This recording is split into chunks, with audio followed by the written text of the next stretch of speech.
এই সংসারে সবথেকে বেশি কোমল বস্তু হলো রেশম।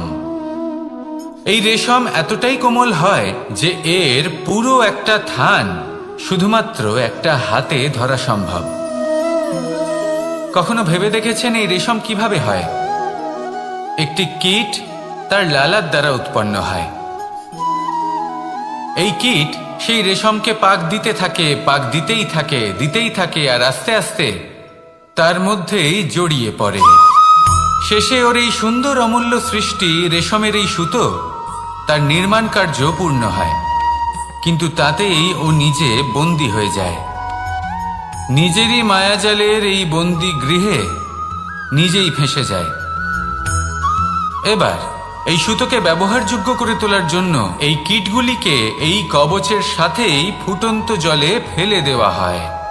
এই সংসারে যদি আমাদের স্বপ্ন এই সংসারের দুঃখ হরণ করার জন্য, এই সংসারে সুখ বিতরণ করার জন্য হয়, তবেই আমাদের প্রগতি সম্ভব। যদি আমাদের এই স্বপ্ন শুধুই আমাদের এবং আমাদের স্বার্থ সিদ্ধির জন্য হয়, তাহলে এই স্বপ্ন আমাদের অন্ধ করে দেবে, আমাদের অন্ধকারের পথে নিয়ে যাবে, আর আমরাও সেই কীটের মতো হয়ে যাব।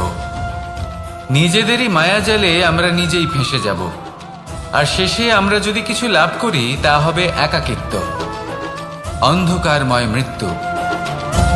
তাই স্বপ্ন অবশ্যই দেখুন, কিন্তু এমনভাবে স্বপ্ন দেখবেন না যে তার এই বন্দিগৃহে আপনি নিজেই ফেঁসে গেলেন। স্বপ্ন দেখুন পরোপকারে।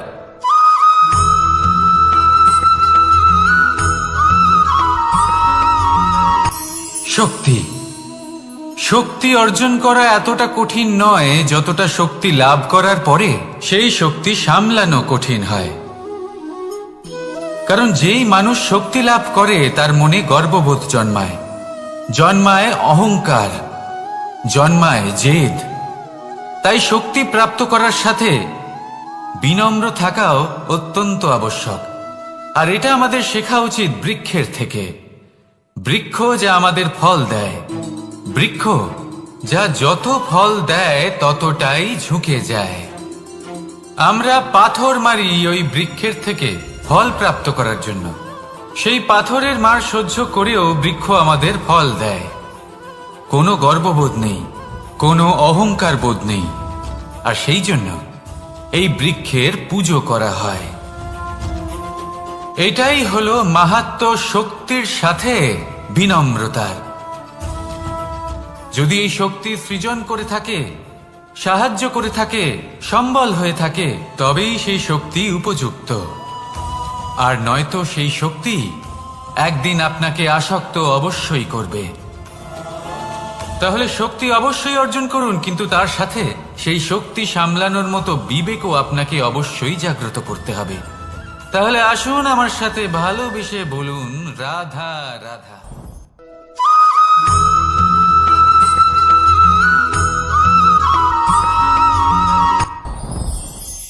সাথী সাথী এই শব্দটির ব্যাখ্যা কে কিভাবে করে? মিত্র, সখা, বন্ধু। কিন্তু অর্থ একটাই, তিনি যিনি আপনার সঙ্গী হন আর তিনি যার সাথী আপনি হন। এবার সব থেকে বড় প্রশ্ন হলো এটাই যে তিনি কে হতে পারেন যাকে আপনি আপনার সাথী বলে মেনে নিতে পারেন, নিজের সখা, নিজের মিত্র, নিজের বন্ধু মেনে নিতে পারেন। আপনার সাথী হলেন তিনি যিনি দুঃখের সময় আপনার পাশে থাকবেন, আপনার হাত ধরে থাকবেন। আপনার সাথী হলেন তিনি যার হাত আপনি নিজের সুখের দিনে ধরে থাকবেন। সেই সাথীরই হাত ধরুন যিনি দুঃখে সবসময় আপনাকে সাহায্য করার জন্য তৎপর হয়ে থাকেন, আপনার পাশে থাকেন, আর যাকে সুখের দিনে আপনি আপনার সাথে রাখতে পারেন। আর যখন আপনার সাথে আপনার এই সাথী থাকবে তখন আপনি এটা বুঝবেন যে যখন জীবনে দুঃখ আসে তখন এই দুঃখ কমে যায়, সবার মধ্যে ভাগ হয়ে যায়। আর যদি তখন সুখ আসে তাহলে সেটা সবার উপস্থিতিতে আরো বেড়ে যায়। এটাই হলো প্রেম, এটাই হলো ভালোবাসা, এটাই হলো সঙ্গ। যেমন সম্পর্ক আমার আর রাধার মাঝে। তাহলে আসুন আর আমার সাথে ভালোবেসে বলুন রাধা রাধা।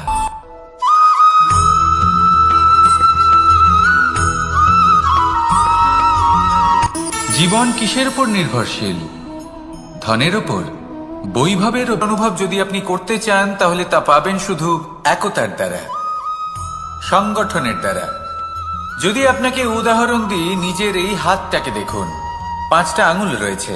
কোনো একটা বস্তুকে নিজের একটা আঙুল দ্বারা তুলে ধরার চেষ্টা করে দেখুন, বড়ই কষ্ট হবে।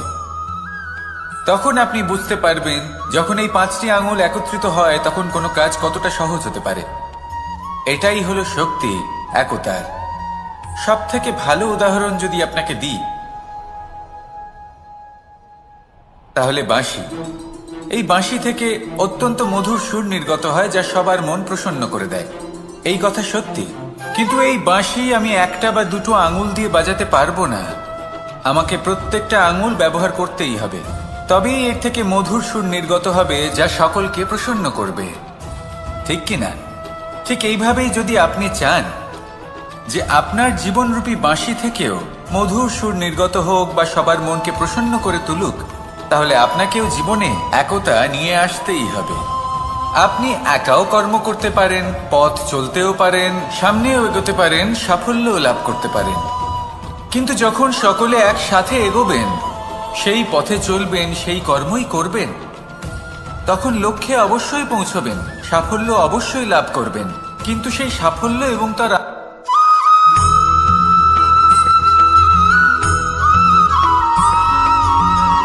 পুরুষার্থ। শাস্ত্রে 4 ধরনের পুরুষার্থের কথা বলা হয়েছে। প্রথম হলো ধর্ম। আপনি কি জানেন এই ধর্ম আসলে কি? আপনার কি মনে হয় ধর্ম আসলে কি? কোনো বিশেষ ঈশ্বরকে মানাই কি ধর্ম বলা হয়? নাকি কোনো বিশেষ রীতি পালন করাই হলো ধর্ম? নাকি কোনো বিশেষ সাহিত্যকে সর্বশ্রেষ্ঠ মনে করাই হলো ধর্ম? না, ধর্ম হলো সেটা যাকে ধারণ করা যেতে পারে। আর ধারণ শুধু সেটাই করা যায় যা পবিত্র। পবিত্র শুধু তাকেই বলা হয় যা নিঃস্বার্থ, যার মধ্যে শাসন করার কোনো ইচ্ছে নেই, যা সরলভাবেই প্রবাহমান, জল এবং বায়ুর মতো।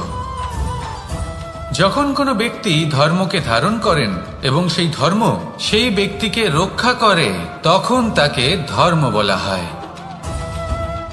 ধর্ম যা রক্ষা করে অহংকার থেকে, খারাপ চিন্তার হাত থেকে। সেই জন্য পুরুষার্থ গড়ে তোলার আগে, ধর্ম পালন করার আগে ধর্মের প্রকৃত অর্থ কি সেটা বুঝে নিন। এটা জেনে রাখুন যে সমস্ত ধর্মের আধার, সমস্ত ধর্মের ভিত শুধুমাত্র ভালোবাসা। আসুন আর এই ভালোবাসার সাথেই বলুন রাধা রাধা।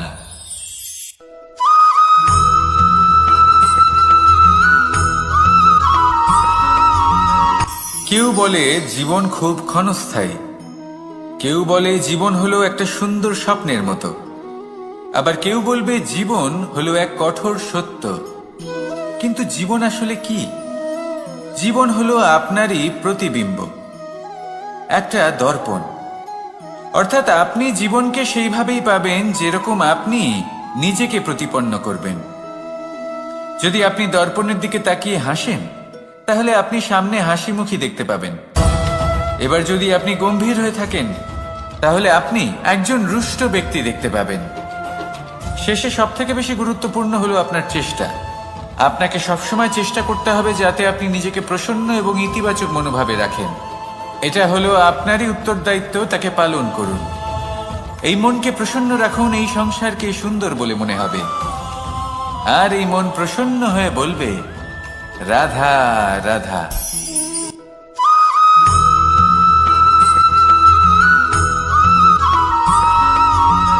এই সংসারে প্রত্যেক মানুষ এটাই চান যে তিনি যেন ধনবান হন, আর্থিক অবস্থা তার ভালো থাকে, ওনার বাড়িতে লক্ষ্মীর আগমন হয়। কিন্তু সেটা হবে কি করে, সেটাই হলো প্রশ্ন। কেউ বলেন যে যদি পরিশ্রম করো তাহলে ধন অর্জন সম্ভব, কেউ বলেন যে যদি বিদ্যা লাভ হয় তবেই ধন অর্জন সম্ভব, কেউ বলেন যে যদি বলশালী হও তবেই সম্পন্ন থাকবে। ভালো কথা, যদি তাই হয়ে থাকে, তবে দিনমজুর সারা দিন পরিশ্রম করেন, তিনি কেন ধনী হন না? অনেকজন বিদ্বান মানুষ আছেন এই সংসারে, তারা কেন ধনবান হন না? অনেক সংখ্যক বলশালী ব্যক্তি আছেন, তাদের কাছে ধন নেই কেন? তাদের কেন ধনের অভাব হয়? আবার এমনও কিছু মানুষ আছেন যারা পরিশ্রম করেন, তারা দিনমজুর, কিন্তু তারা ধন অর্জন করতে পারেন। কিছু বিদ্বান ব্যক্তি আছেন যাদের কাছে অধিক মাত্রায় ধন রয়েছে। কয়েকজন বলশালী ব্যক্তি রয়েছেন যাদের কাছে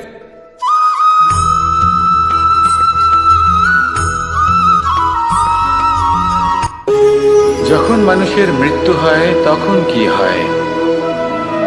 অনেক সংখ্যক মানুষ শোক পালন করতে চলে আসেন। যে ব্যক্তি মৃত্যু লাভ করেছেন তার অনেক বস্তু থাকে যেগুলো তার প্রিয়, যেগুলো তিনি ব্যবহার করেছেন। তার শয্যা, তার বস্ত্র, তার আভূষণ সবকিছু তার থেকে বিচ্ছিন্ন করা হয় এবং খালি হাতে তাকে শ্মশানের উদ্দেশ্যে রওনা করা হয়। আমি আপনাকে এই প্রশ্ন করতে চাই, আপনি এই সংসারে কি অর্জন করেছেন? ধন, সম্পত্তি, বস্ত্র, আভূষণ, এই সবকিছু যে আপনি অর্জন করেছেন, আপনার মৃত্যুর পরে তা আপনার থেকে দূর হয়ে যাবে। এর উত্তর হলো একটাই, আপনার কর্ম। শুধু সেটাই আছে যা একান্ত আপনার, আর শুধু সেটাই এই সংসার থেকে চলে যাওয়ার পরেও সংসারেই জীবিত থাকবে। যদি আপনি দুষ্কর্ম করেন তাহলে এই সংসার আপনাকে একটি অনুচিত উদাহরণ হিসেবে মনে রাখবে যে এই ব্যক্তি খুব পাপী ছিল, অনুচিত কর্ম করতেন। যে পথে তিনি চলেছেন সেই পথে কারোর চলা উচিত নয়। সেখানেই যদি আপনি সৎকর্ম করেন তাহলে সংসার চিরকাল এটাই বলবে যে খুব ভালো মানুষ ছিলেন, সবাইকে ভালোবাসতেন, সবাইকে সাহায্য করতেন, আমার খুব প্রিয় মানুষ ছিলেন। এটাই হলো শ্রেষ্ঠ কর্ম। সেই জন্য জীবনে শুধুমাত্র ধন, সম্পত্তি, আভূষণ এই সব অর্জন করতে গিয়ে নিজের মনোনিবেশ করবেন না। শ্রেষ্ঠ কর্ম করুন। সংসার থেকে চলে যাওয়ার পরেও এই কর্মই এই সংসারে আপনাকে জীবিত রাখবে। আসুন আমার সাথে ভালোবেসে বলুন, রাধা রাধা।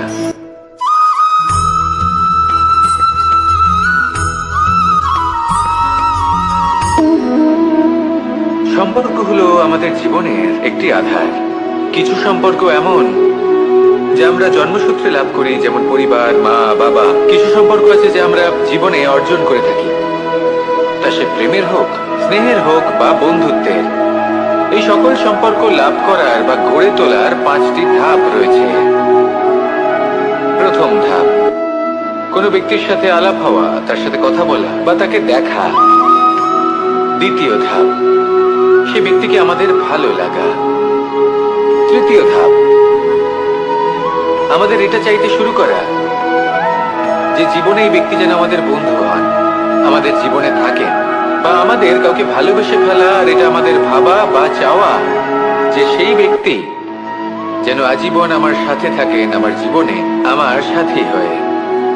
চতুর্থ ধাপ, লাভ করা। এবার এই ধাপটি অনেক মানুষের পক্ষেই খুবই সরল হয়, বড়ই সরল ভাবে নিজেদের সঙ্গীকে লাভ করে থাকেন। কিছু মানুষের জন্য এই ধাপ অত্যন্ত কঠিন হয়ে থাকে। অনেক প্রতিকূল পরিস্থিতির উপর জয়লাভ করে তারা সঙ্গীকে লাভ করেন, কিন্তু লাভ অবশ্যই করেন। এরপরে আসে পঞ্চম, অন্তিম এবং সব থেকে গুরুত্বপূর্ণ ধাপ। সেটা হলো সেই সম্পর্ক পালন করা। এটা হলো এমন এক বিষয় যা প্রত্যেক মানুষের শেখা উচিত। যদি ব্যক্তি নিজের জীবনে সম্পর্ক রক্ষা করতে শিখে যান, তবে প্রত্যেক সম্পর্ক তার জীবনকে স্বর্গ করে তুলবে। আসুন আর আমার সাথে ভালোবেসে বলুন, রাধা রাধা।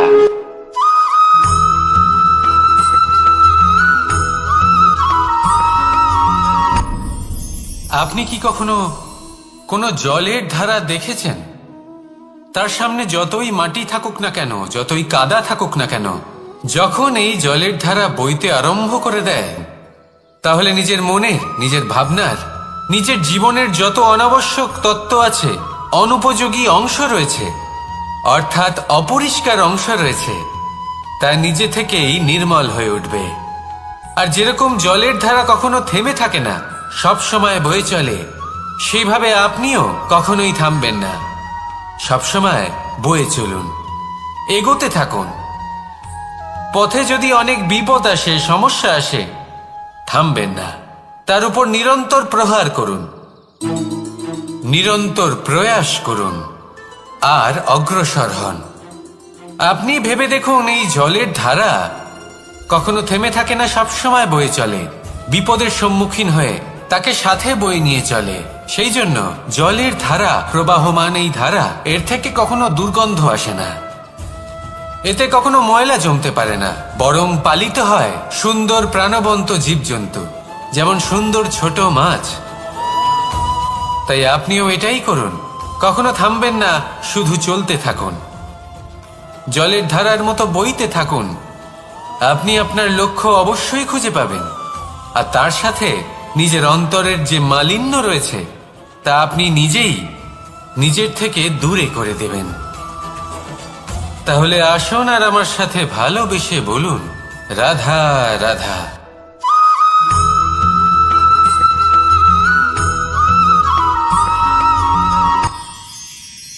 মানুষ তার জীবনে দুই ধরনের পরিস্থিতিকে খুব ভয় পায়। এক, কোনো কারণবশত কারোর সামনে নত হওয়া। দুই, কোনো কারণে নিজের চরিত্র থেকে, নিজের মূল্যবোধ থেকে বিচ্যুত হওয়া। এবার কেন হয় এরকম যে কথায় কথায় কারোর সামনে নত হতে হয়? কেন বারংবার নিজের চরিত্র থেকে চ্যুত হতে হয়? এরকম কেন হয়? এটা তখনই হয় যখন আমাদের শিক্ষা এবং মূল্যবোধের অভাব থাকে। যদি মানুষের মধ্যে প্রকৃত শিক্ষা থাকে, তাহলে এই সংসারে কোনো সময় এবং কারোর সামনেই নত হওয়ার কোনো প্রয়োজন নেই। যদি মানুষের মধ্যে মূল্যবোধ থাকে, তাহলে তাকে নিজের মূল্যবোধ বা চরিত্র থেকে বিচ্যুত হতে হয় না, তা সে যাই হয়ে যাক না কেন।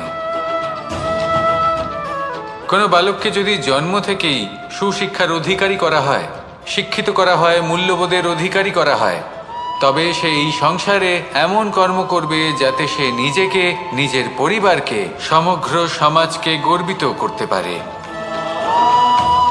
শিক্ষা লাভ করুন, মূল্যবোধ লাভ করুন এবং আমার সাথে ভালোবেসে বলুন, রাধা রাধা।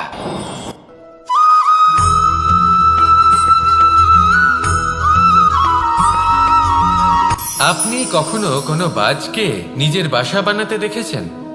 এই বাজ যখনই কোনো বাসা বানায়, তখন উঁচু গাছের ডালে বা কোনো পর্বতের শিখরে বাসা বানায়, অনেক উচ্চতায়, আর সেখানে তার সন্তানও জন্মগ্রহণ করে।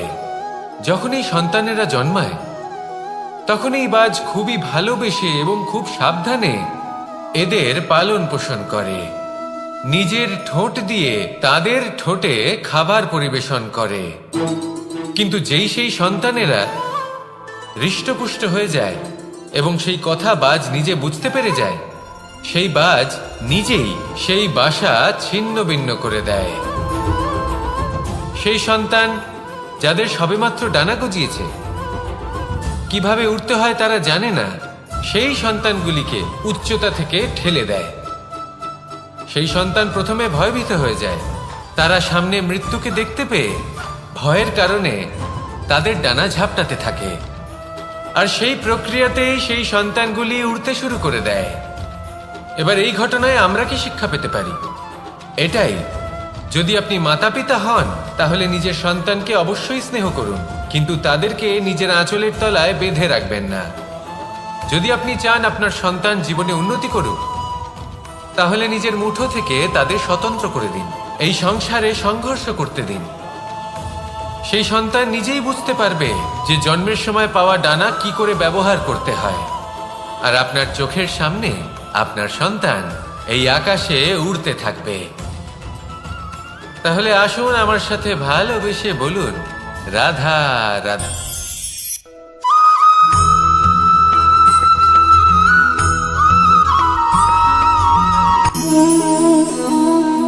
নিয়তি।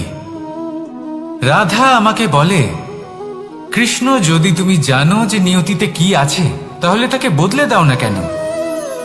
মহাদেব আমাকে বলেন যে শ্রীকৃষ্ণ, যদি আপনি এটা জানেন যে সাম্যের নিয়তি এটাই, তাহলে আপনি তাকে বদলানোর চেষ্টা কেন করেন? কেন? কারণ আমি একজন পিতা, আর পিতার কর্তব্য এটাই, তিনি যেন সম্ভাব্য সব চেষ্টা করেন নিজের সন্তানের মঙ্গলের জন্য। নিয়তি আমি জানি, কিন্তু এটাও আমি জানি যে কর্মের থেকে বড় আর কোনো নিয়তি হতে পারে না। অভিজ্ঞতাও রয়েছে যে কর্মের হাতে নিয়তির এই চক্র বদলে যেতে পারে। তাই জীবনে যদি আপনার কখনো এমন মনে হয় যে এটা তো অসম্ভব, তখনও চেষ্টা করা কখনোই ছাড়বেন না।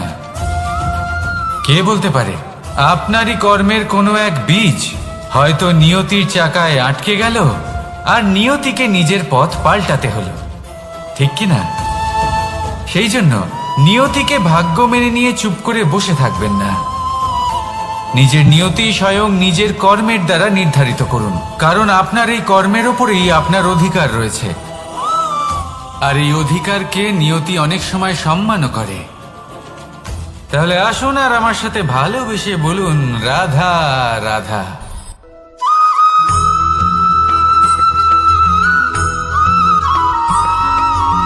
কখনো কখনো আমরা ভাবি যে কোনো ব্যক্তি যিনি ধর্মের পথে চলেছেন, যদি তার দ্বারা কোনো ভুল হয়ে থাকে তাহলে নিয়তি তাকে সেই মুহূর্তেই কঠোর শাস্তি দেন। কিন্তু সেই সব মানুষ যারা সংসারের সবথেকে বড় অধর্মী, বহু নিকৃষ্ট মানের কাজ করেন, তাদের নিয়তি অনেক সুযোগ দেন। তাদের নিয়তি এরকম কঠোর প্রহার করেন না। এই ভাবনা কখনো না কখনো মনে আসেই। ভেবে দেখুন কেন?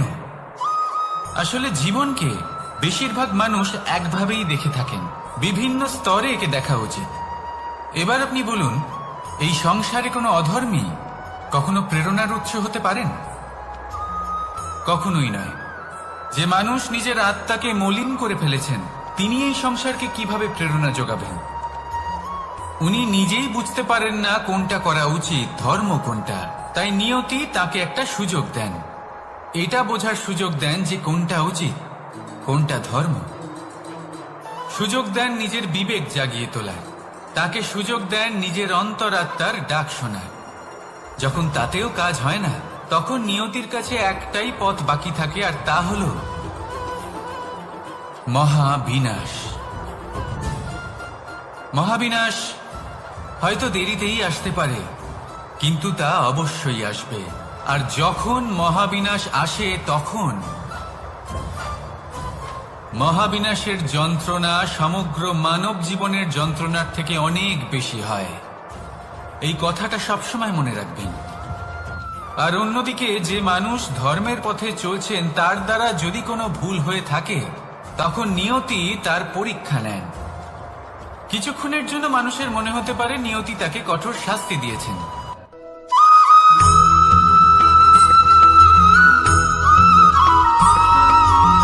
এই সংসারে কখনো কোনো ব্যক্তিকে তার বাইরের পোশাক দেখে বিচার করার চেষ্টা করবেন না। এটা খুব বড় ভুল করবেন। যেমন আমরা জীবনে অনেক সময় এমন করি, ধরুন কোথাও একটা গাছ দেখলাম, খুব বিশাল আকারের একটা গাছ, যেটা মাটির থেকে অনেক উঁচুতে পৌঁছে গেছে, যার বিশাল শাখা আছে। সেগুলো দেখে আমরা ভাবি যে এই গাছে হয়তো কত সুস্বাদু ফল আছে। আমরা সেই গাছের পরিচর্যা করতে থাকি। আবার অন্যদিকে হলো একটি তৃণ, যেটা মাটি থেকে কিছুটা উঁচুতে পৌঁছেছে, কিন্তু সেই তৃণর নিচে, মাটির নিচে অত্যন্ত সুস্বাদু ফল বা সবজি জন্ম নেয়, যা আমাদের স্বাস্থ্যের পক্ষে অত্যন্ত উপকারী। সেই জন্য কখনো আবরণ দেখে কাউকে বিচার করতে চেষ্টা করবেন না। তার বদলে এটা বোঝার চেষ্টা করুন যে আপনার সামনে যে ব্যক্তি আছে বা বস্তু আছে, তার বিশেষত্ব কি। যদি এই বিশেষত্ব বোঝার ক্ষমতা আপনি অর্জন করেন, যদি এই শিল্প আপনি নিজের ভেতরে জাগ্রত করেন, তাহলে এই সংসারে বিশেষত্ব কি সেটা আপনি জানতে পারবেন। আর এই সমস্ত খেলা দৃষ্টি থেকে নয়, দৃষ্টিভঙ্গি থেকে জন্ম নেয়। দৃষ্টিভঙ্গি সবসময় শুভ রাখুন, আর আমার সাথে ভালোবেসে বলুন, রাধা রাধা।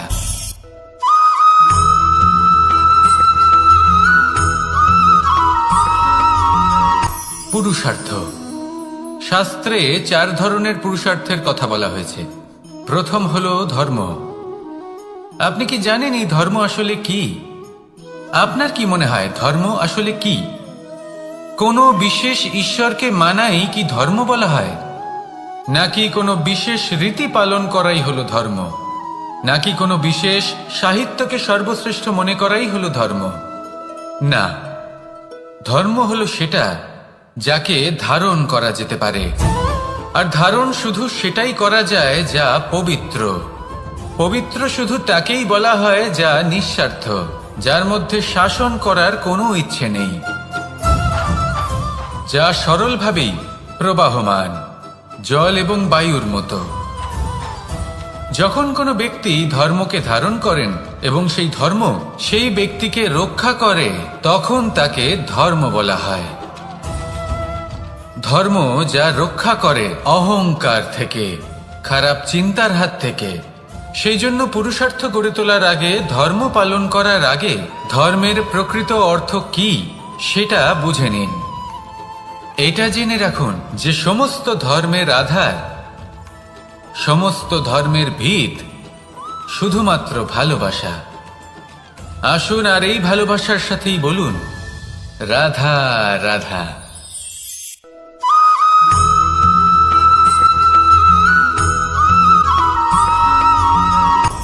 আপনি কখনো পর্বতের শিখরে উঠেছেন? আপনি দেখতে পাবেন পর্বতের পদতলে প্রচুর সুন্দর ফুল রয়েছে, সবুজ বনানী রয়েছে। যত আপনি ওপরে উঠতে থাকবেন তত ফুল কমতে থাকবে, সবুজ বনানী কমতে থাকবে। আরো কিছুটা ওপরে উঠলে কাঁটা জাতীয় গাছ দেখতে পাবেন, শুকনো গাছ দেখতে পাবেন। আরো যদি ওপরে ওঠেন তাহলে পাষাণ দেখতে পাবেন। আরো উপরে উঠলে হিমখণ্ড দেখতে পাবেন। এই যে পর্বত, তা মনুষ্য জীবনের সবথেকে উত্তম উদাহরণ। মানুষ যখন সাফল্যের শিখরে পৌঁছতে চান, মহানুভবতার শিখরে পৌঁছতে চান, পথে যত আস্তে আস্তে উপরে উঠতে থাকেন, ততই ভৌতিক বস্তু তার থেকে বিচ্ছিন্ন হতে থাকে। যদি তিনি সেই ভৌতিক বস্তুগুলি ত্যাগ না করতে পারেন, তাহলে কখনোই সেই স্থানে পৌঁছতে পারবেন না। আর মানুষ যদি উচিত ত্যাগ করতে পারেন, পথে অগ্রসর হতে থাকেন, এগোতে থাকেন, তাহলে একদিন না একদিন তিনি মহানুভবতার, জ্ঞানের, সাফল্যের হিমের স্বাদ অবশ্যই লাভ করবেন। মনে রাখবেন, মানব জীবনে ত্যাগ হলো অত্যন্ত গুরুত্বপূর্ণ অংশ। আসুন আমার সাথে ভালোবেসে বলুন রাধা রাধা।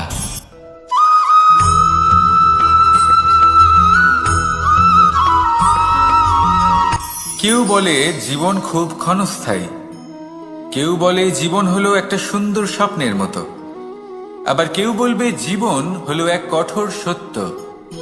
কিন্তু জীবন আসলে কি? জীবন হলো আপনারই প্রতিবিম্ব, একটা দর্পণ। অর্থাৎ আপনি জীবনকে সেইভাবেই পাবেন যেরকম আপনি নিজেকে প্রতিপন্ন করবেন। যদি আপনি দর্পণের দিকে তাকিয়ে হাসেন, তাহলে আপনি সামনে হাসি মুখী দেখতে পাবেন।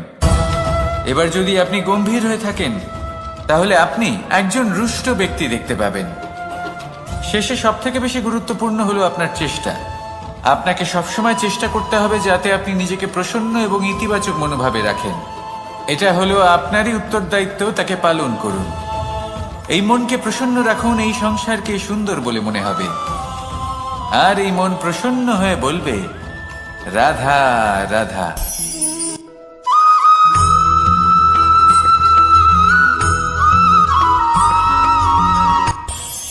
এই সংসারে আমরা প্রকাশ কোথা থেকে পাই? এর উত্তর বড়ই সরল। ভোরে যখন সূর্যোদয় হয়, তখন প্রকাশের কিরণ আমাদের ঘরে এসে পৌঁছয়। এইভাবেই আমরা প্রকাশ লাভ করি। এবার এই প্রকাশের আলোতেই আমরা সারাদিনের কাজ সম্পন্ন করি। সন্ধে হয়ে যায়, সূর্যাস্ত হয়ে যায়। আর আমাদের ঘর যাতে অন্ধকার না হয়, তার জন্য আমরা একটা প্রদীপ প্রজ্বলিত করি। এটাই ঘটে আমাদের জীবনেও। এবার প্রবাহমান আয়ুর সাথে আমরা আমাদের অন্তরে যদি একটা প্রদীপ প্রজ্বলিত করে নিই, তাহলে বিষয়টাই অন্যরকম হবে। এবার আপনি বলবেন, কোন প্রকাশের কথা বলছি যা আমাদের অন্তরে জাগ্রত করা সম্ভব? আমাদের আত্মার মাঝে প্রেমের প্রকাশ জাগ্রত করার কথা বলছি। কারণ আমাদের এই জীবন, এও হলো দিনের আলোর মতো। আজ প্রকাশ আছে, কিন্তু কোনোদিন অবশ্যই অস্ত হবে। কিন্তু অস্ত হবার আগে যদি আমরা আমাদের আত্মার মাঝে প্রেমের এই প্রকাশ উজ্জ্বলিত করে নিই, তাহলে আমাদের সন্ধ্যাকালও আমরা আনন্দে এবং প্রেমে যাপন করব। তাহলে আসুন আর আমার সাথে ভালোবেসে বলুন, রাধা রাধা।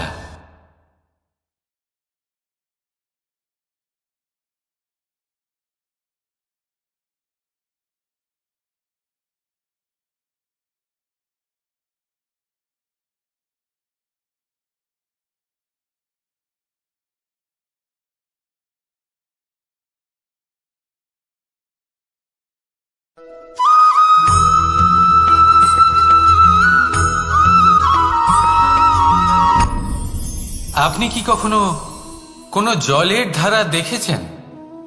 তার সামনে যতই মাটি থাকুক না কেন, যতই কাদা থাকুক না কেন, যখন এই জলের ধারা বইতে আরম্ভ করে দেয়, তাহলে নিজের মনের, নিজের ভাবনার, নিজের জীবনের যত অনাবশ্যক তত্ত্ব আছে, অনুপযোগী অংশ রয়েছে, অর্থাৎ অপরিষ্কার অংশ রয়েছে, তা নিজে থেকেই নির্মল হয়ে উঠবে। আর যেরকম জলের ধারা কখনো থেমে থাকে না, সব সময় বয়ে চলে, সেইভাবে আপনিও কখনোই থামবেন না। সবসময় বয়ে চলুন, এগোতে থাকুন। পথে যদি অনেক বিপদ আসে, সমস্যা আসে, থামবেন না, তার উপর নিরন্তর প্রহার করুন, নিরন্তর প্রয়াস করুন আর অগ্রসর হন। আপনি ভেবে দেখুন, এই জলের ধারা কখনো থেমে থাকে না, সবসময় বয়ে চলে, বিপদের সম্মুখীন হয়ে তাকে সাথে বয়ে নিয়ে চলে। সেই জন্য জলের ধারা, প্রবাহমান এই ধারা, এর থেকে কখনো দুর্গন্ধ আসে না, এতে কখনো ময়লা জমতে পারে না, বরং পালিত হয় সুন্দর প্রাণবন্ত জীবজন্তু, যেমন সুন্দর ছোট মাছ। তাই আপনিও এটাই করুন, কখনো থামবেন না, শুধু চলতে থাকুন, জলের ধারার মতো বইতে থাকুন। আপনি আপনার লক্ষ্য অবশ্যই খুঁজে পাবেন, আর তার সাথে নিজের অন্তরের যে মালিন্য রয়েছে, তা আপনি নিজেই নিজের থেকে দূরে করে দেবেন। তাহলে আসুন আর আমার সাথে ভালোবেসে বলুন, রাধা রাধা।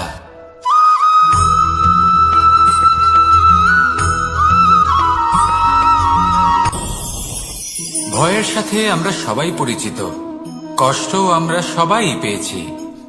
কখনো কখনো আমরা অসুস্থ হয়ে পড়ি, আর এমন সময় হলে মাতার মমতা, কখনো বাবার স্নেহ, কখনো বন্ধুদের পাশে থাকার অনুভূতি আমাদের রোগ নিরাময়ে সাহায্য করে। কখনো যদি আমরা নিরাশ হয়ে পড়ি, তখন যদি আমাদের কোনো আপনজন আমাদের দুটো ভালো কথা বলে, তখন আমাদের মনোবল বেড়ে যায়। ঠিক তেমন সংসারের এই রঙ্গমঞ্চে যদি আপনি পীড়িত অনুভব করেন, কিছু শুভ কথা আলোচনা করুন, কিছু স্তুতি গান করুন, কিছু মুহূর্তের জন্য হলেও নিজের ইষ্টদেবের কথা স্মরণ করুন আর প্রার্থনা করুন। সাহস বাড়বে, শক্তিও বৃদ্ধি পাবে এবং সামনে এগিয়ে চলার পথও দেখতে পাবেন। তখন এই মন প্রসন্ন হয়ে বলবে, রাধা রাধা।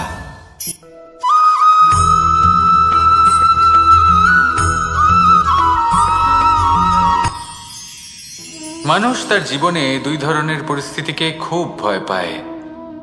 এক, কোনো কারণবশত কারোর সামনে নত হওয়া।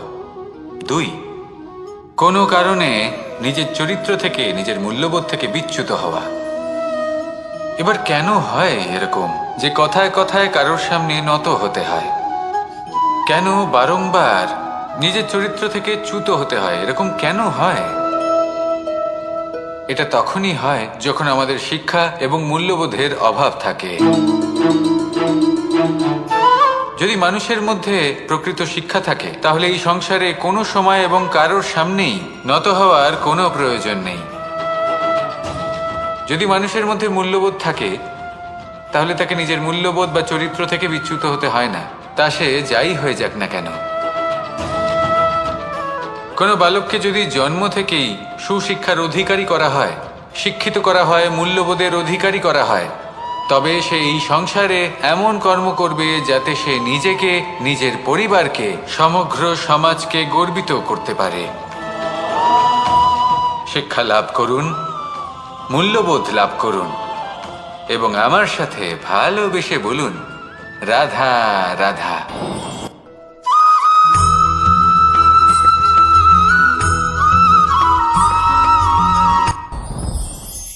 সাথী। সাথী এই শব্দটির ব্যাখ্যা কে কিভাবে করে? মিত্র, সখা, বন্ধু। কিন্তু অর্থ একটাই।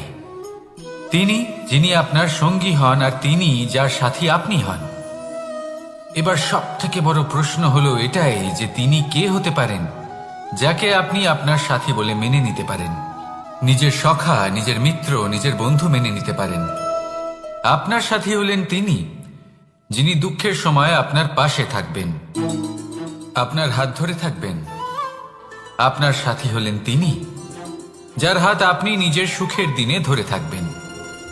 সেই সাথীরই হাত ধরুন যিনি দুঃখে সবসময় আপনাকে সাহায্য করার জন্য তৎপর হয়ে থাকেন, আপনার পাশে থাকেন, আর যাকে সুখের দিনে আপনি আপনার সাথে রাখতে পারেন। আর যখন আপনার সাথে আপনার এই সাথী থাকবে তখন আপনি এটা বুঝবেন যে যখন জীবনে দুঃখ আসে তখন এই দুঃখ কমে যায়, সবার মধ্যে ভাগ হয়ে যায়। আর যদি তখন সুখ আসে তাহলে সেটা সবার উপস্থিতিতে আরো বেড়ে যায়। এটাই হলো প্রেম, এটাই হলো ভালোবাসা, এটাই হলো সঙ্গ। যেমন সম্পর্ক আমার আর রাধার মাঝে। তাহলে আসুন আর আমার সাথে ভালোবেসে বলুন, রাধা রাধা।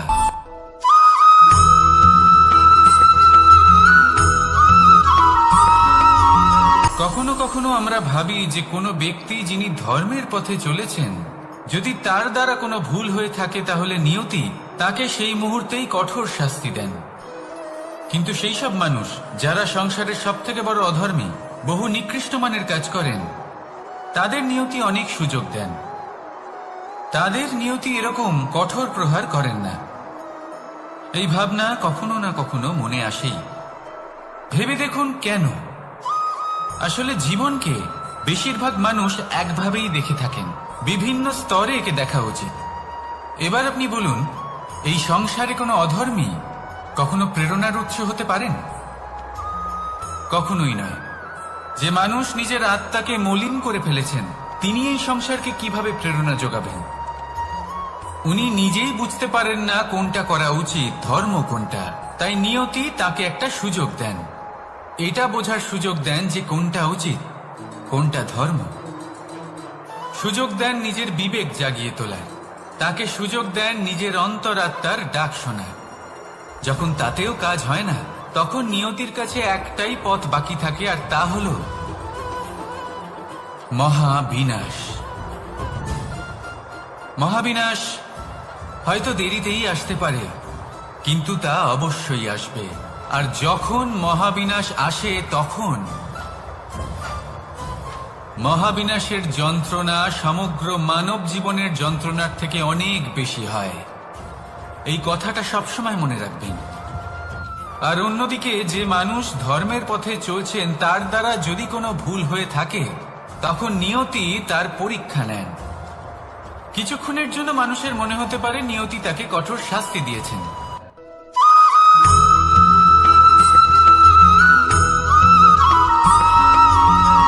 মানুষের মানসিকতা এমন হয় যে সে যতটা করে আশা করে যে তার থেকে অনেক বেশি তার বদলে সে পাবে। দেখুন, সবকিছুই আপনার ভাবনা চিন্তার উপর নির্ভর করছে। আপনি যদি ফলের বিষয়ে ভেবে কর্ম করতে থাকেন তাহলে সেটা অনুচিত। জীবনের আসল আনন্দ হলো নিজের কর্ম করতে থাকা, ফলের চিন্তা করা উচিত নয়। যদি আপনি এরকম ভাবেন যে আমি এতটা করছি, আমার এতটা পাওয়া উচিত, সেই ভাবনা অনুচিত।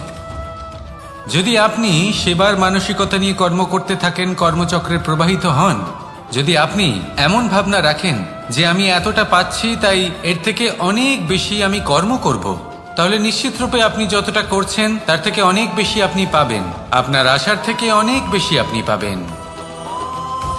শুধু জীবনে অনেক বেশি কাজ করতে থাকুন, ফলের চিন্তা করবেন না। আর মনে রাখবেন, এই ভাবনাই সব থেকে বড় বীজ। কর্মের উপর বিশ্বাস রাখুন, জীবনে যা যা আপনি চান সবই সুখময় হবে। আসুন আর আমার সাথে ভালোবেসে বলুন, রাধা রাধা।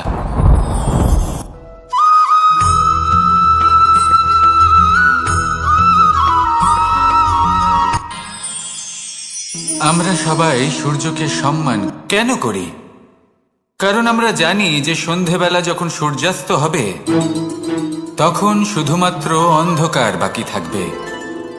ঠিক কিছুটা এরকমই হয় আমাদের মাতা পিতাও, যিনি আমাদের জন্ম দেন, আমাদের ভরণ পোষণ করেন, আমাদের বড় করেন, আমাদের প্রেম প্রদান করেন। কখনো কখনো তাদের মুখ থেকে কটু কথা নিঃসৃত হয়, আমাদের দুঃখ হয়, কিন্তু তখন আমাদের এটা বোঝা উচিত এগুলি নিঃসৃত হচ্ছে আমাদেরই মঙ্গলের জন্য।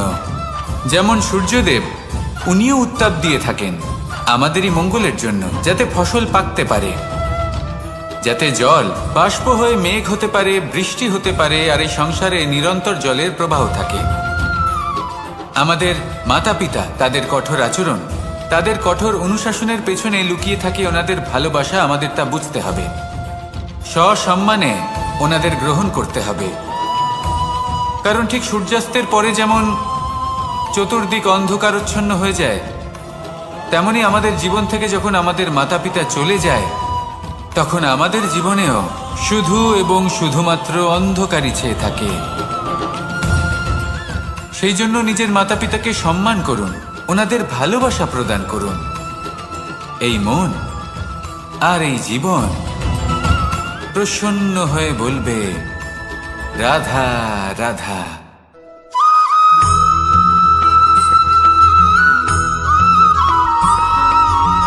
এই সংসারে কখনো কোনো ব্যক্তিকে তার বাইরের পোশাক দেখে বিচার করার চেষ্টা করবেন না, এটা খুব বড় ভুল করবেন।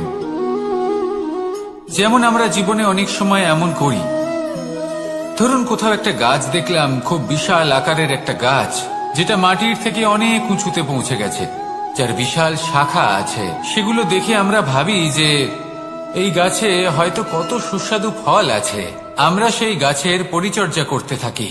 আবার অন্যদিকে হলো একটি তৃণ, যেটা মাটি থেকে কিছুটা উঁচুতে পৌঁছেছে, কিন্তু সেই তৃণর নিচে, মাটির নিচে অত্যন্ত সুস্বাদু ফল বা সবজি জন্ম নেয়, যা আমাদের স্বাস্থ্যের পক্ষে অত্যন্ত উপকারী।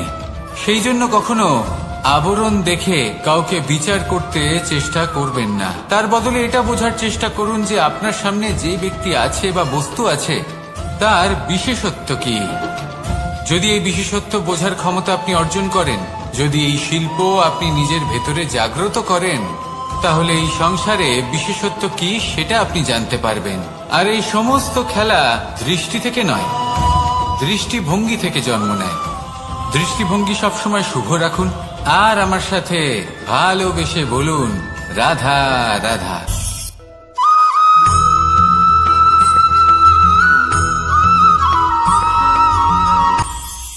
এটা হলো ধান গাছ, এর থেকে যে চাল উৎপন্ন হয় তা মানুষ গ্রহণ করেন। আর এটা কি? এ হলো জংলি ঘাস। একবার ভেবে দেখুন, যদি এই জংলি ঘাস ধান গাছের আশেপাশে থাকে তাহলে কি হবে? ধান উৎপন্ন হতে পারবে? তা উৎকৃষ্ট হতে পারবে? আমরা কি তা গ্রহণ করতে পারবো? কখনোই নয়। এই জংলি ঘাস ধানকে নষ্ট করে দেবে, কিন্তু নিজে জীবিত থাকবে। এটাই হলো আজকের শিক্ষা।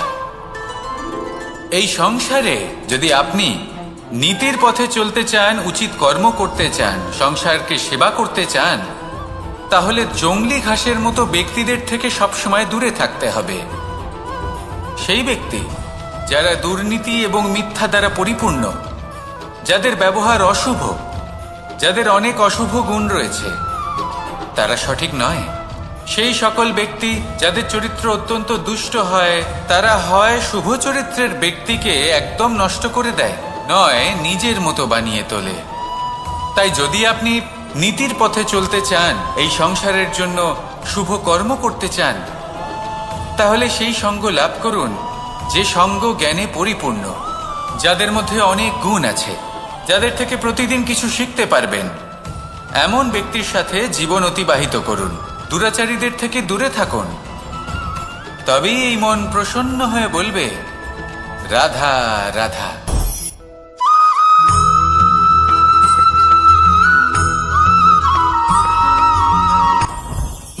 জীবনে কিছু শেখা অত্যন্ত গুরুত্বপূর্ণ। এবার কি কি শিখতে হবে সেই সব শেখানোর জন্য অনেক শিক্ষক রয়েছেন, কিন্তু কি শিখবেন না আর কি করবেন না এটা আমাদের নিজের অভিজ্ঞতা দিয়ে শিখতে হয়।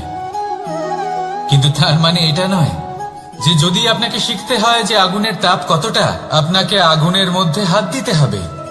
না, অন্য কারোর অভিজ্ঞতা দ্বারাও শিখতে পারেন। প্রশ্ন শুধুমাত্র একটাই যে আপনি কি শিখতে চান নাকি চান না।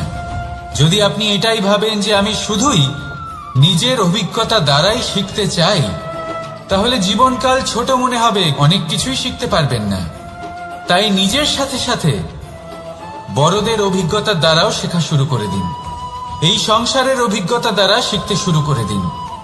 আর এটা নিশ্চিত রূপে শেখা আবশ্যক যে কখন কি করবেন না, কোথায় থামতে হবে আর কোথায় থামবেন না। তাহলে আসুন আর আমার সাথে ভালোবেসে বলুন রাধা রাধা।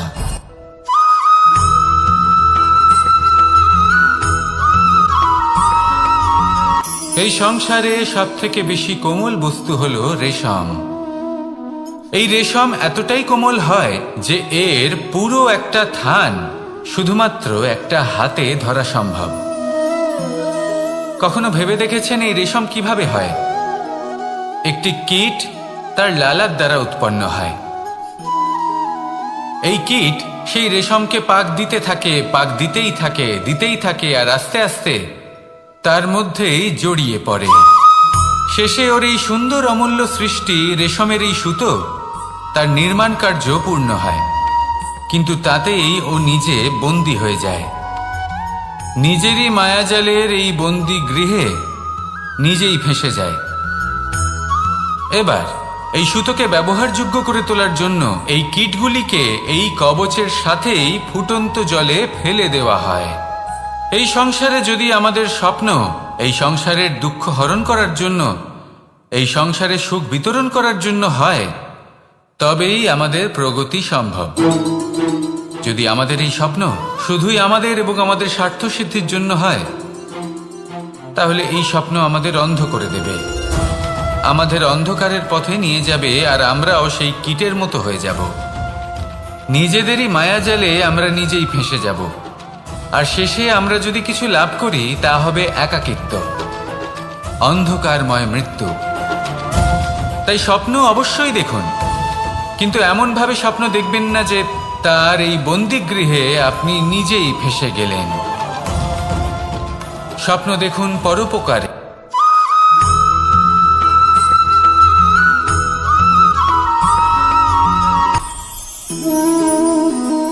শক্তি এক অত্যন্ত বিচিত্র বস্তু, বা বলতে পারেন অনুভূতি।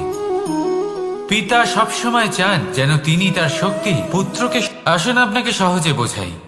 যদি আপনি সুপাত্র হন আর আপনাকে শক্তি দেওয়া হয়, তাহলে আপনি সেই শক্তির গুরুত্ব বুঝবেন, কোথায় সেই শক্তি প্রয়োগ করা উচিত সেটা বুঝবেন। আর এটা যেহেতু অর্জন করা শক্তি হবে, সেই শক্তির অপব্যবহার হবে না।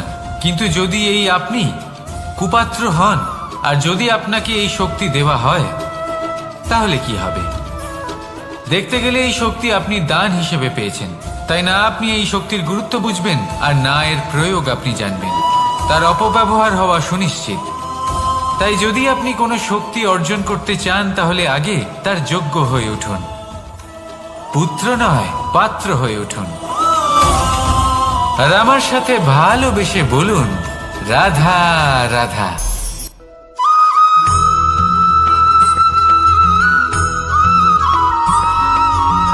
এই সংসারে প্রত্যেক মানুষ এটাই চান যে তিনি যেন ধনবান হন, আর্থিক অবস্থা তার ভালো থাকে, ওনার বাড়িতে লক্ষ্মীর আগমন হয়। কিন্তু সেটা হবে কি করে, সেটাই হলো প্রশ্ন।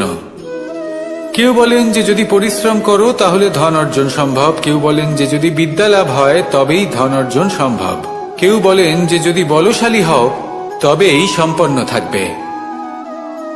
ভালো কথা, যদি তাই হয়ে থাকে, তবে দিনমজুর সারা দিন পরিশ্রম করেন, তিনি কেন ধনী হন না? অনেকজন বিদ্বান মানুষ আছেন এই সংসারে, তারা কেন ধনবান হন না? অনেক সংখ্যক বলশালী ব্যক্তি আছেন, তাদের কাছে ধন নেই কেন? তাদের কেন ধনের অভাব হয়? আবার এমনও কিছু মানুষ আছেন যারা পরিশ্রম করেন, তারা দিনমজুর, কিন্তু তারা ধন অর্জন করতে পারেন। কিছু বিদ্বান ব্যক্তি আছেন যাদের কাছে অধিক মাত্রায় ধন রয়েছে। কয়েকজন বলশালী ব্যক্তি রয়েছেন যাদের কাছে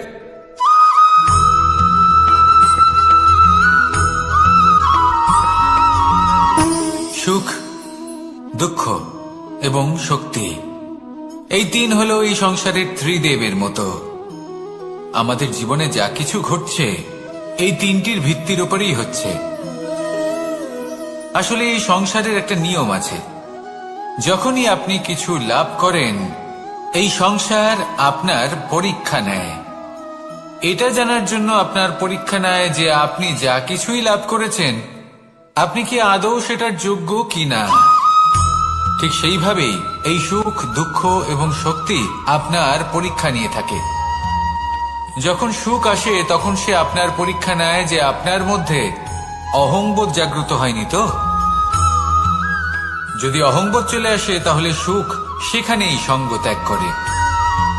দুঃখ আপনার ধৈর্যের পরীক্ষা নিতে থাকে, আর যদি আপনার মধ্যে ধৈর্য না থাকে তাহলে এটা আপনাকে আরো বেশি দুঃখের গভীর অন্ধকারে ঠেলে দেবে।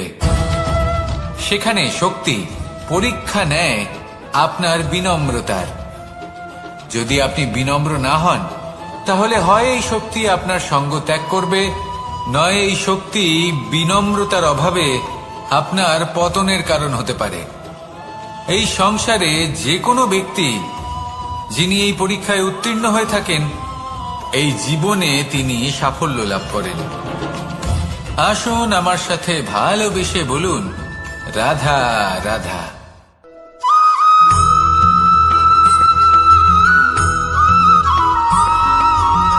পঞ্চতত্ত্বের মধ্যে দ্বিতীয় তত্ত্ব হল ধরণী, ভূমি, যাকে আমরা ধরণী মাতা বলি।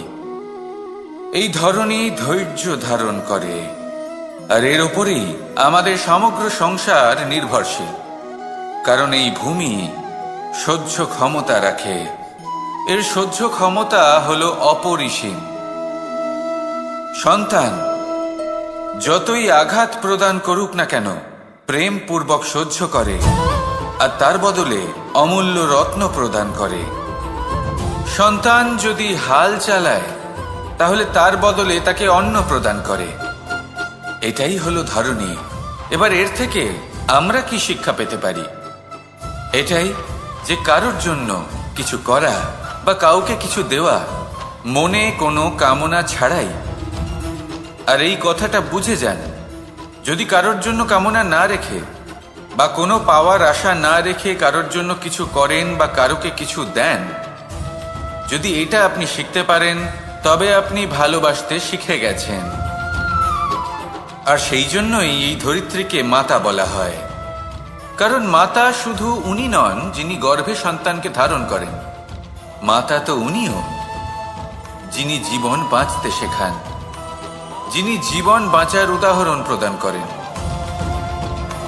তাহলে ধরণীর থেকে এই নিঃস্বার্থ ভাব শিখুন, নিঃস্বার্থ ভালোবাসা শিখুন, আর এই ভালোবাসার সাথেই বলুন, রাধা রাধা।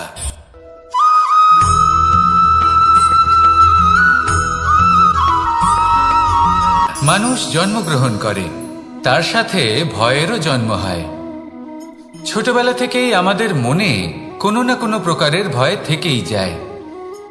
কেউ এই বিষয়ে ভয় পায় যে তার কোনো বস্তু তার থেকে দূরে চলে যাবে, কেউ এই বিষয়ে ভয় পায় যে আমি নিজেকে হারিয়ে ফেলব, কেউ এই ভেবে ভয় পায় যে আমার প্রিয়জনেরা তারা যেন আমার থেকে দূরে না চলে যায়, কেউ এই ভেবে ভয় পায় যে আমরা যেন পথ না হারিয়ে ফেলি, আদি ইত্যাদি। কিন্তু সত্যি কথা বলতে ভেবে দেখুন এই ভয় বাস্তবে কি? শুধুই একটা মনস্থিতি, আর কিছুই নয়। যা কিছু আপনি জীবনে পেয়েছেন তা একদিন আপনাকে হারাতে হবে। এই জীবন হলো আপনারই, কিন্তু তাও একদিন সমাপ্ত হবে। তাই ভয় পেয়ে কি লাভ? এই ভয় শুধু আপনাকে জীবনযাপন করা থেকে বাধা দিচ্ছে, আর কিচ্ছু নয়। পথ হারিয়ে ফেললেই বুঝতে পারবেন যে নতুন পথ কিভাবে বানাতে হয়। কিছু মানুষকে জীবন থেকে হারালে তবেই আপনি বুঝবেন যে আপনার আপনজনকে। এই ভয়ের কারণে ভীত হয়ে থাকবেন না। এই তারা নক্ষত্র অন্ধকারের অভাবে গুরুত্ব হারায়। শিবকেও মহাদেব হওয়ার জন্য বিষপান করতে হয়েছিল। প্রত্যেক পরিস্থিতি, প্রত্যেক সাফল্য আপনার পরীক্ষা নেবে। তাতে উত্তীর্ণ হওয়া হলো আপনার কর্ম। যখনই আপনি ভয় পাবেন বা সংকটের সম্মুখীন হবেন, তখন সাহসের সাথে তার সম্মুখীন হন। মনে রাখবেন, যে সম্মুখীন হতে জানে, সাফল্য তার সাথে সবসময় থাকে।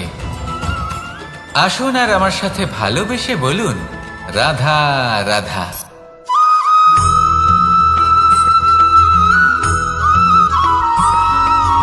জীবনে অগ্রসর হওয়ার জন্য আমাদের কাকে প্রয়োজন হয়? মাতা পিতা, বন্ধু, প্রেম, সাহায্য, অর্থ, পরিশ্রম, আশা। ভিন্ন ভিন্ন মানুষ ভিন্ন ভিন্ন বিকল্প চয়ন করে। যদি আমি আপনাকে বলি, তাহলে জয় আর পরাজয়ের মন্ত্র দুটো শব্দের উপর নির্ভর করে, মেনে নেওয়া আর দৃঢ় হওয়া। যদি মেনে নেন তাহলে হেরে যাবেন, যদি দৃঢ় হন তাহলে নিশ্চিত রূপে জয়ী হবেন।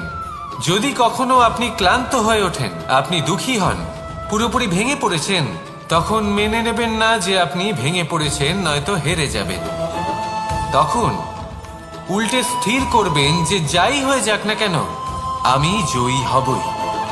আর আপনি দেখবেন যে জয় নিশ্চিত রূপে আপনার কাছেই আসবে।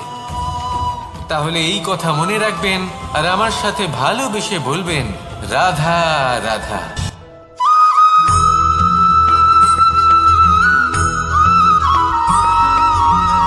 এই সংসারে কোনো বস্তু হোক বা ব্যক্তি হোক, তার একার গুরুত্ব কিন্তু খুব বেশি নয়। একটা উদাহরণ হিসেবে বৃষ্টির ফোঁটাকে ভেবে দেখুন। যদি একটি বৃষ্টির ফোঁটা হয় তাহলে তার খুব বেশি গুরুত্ব থাকে না, কিন্তু যখন সহস্র বৃষ্টির ফোঁটা মেঘের মধ্যে দিয়ে ঝরে পড়ে, তখন সেটা বর্ষার রূপ ধারণ করে। সেই বর্ষা যা এই প্রকৃতিকে শান্ত করে।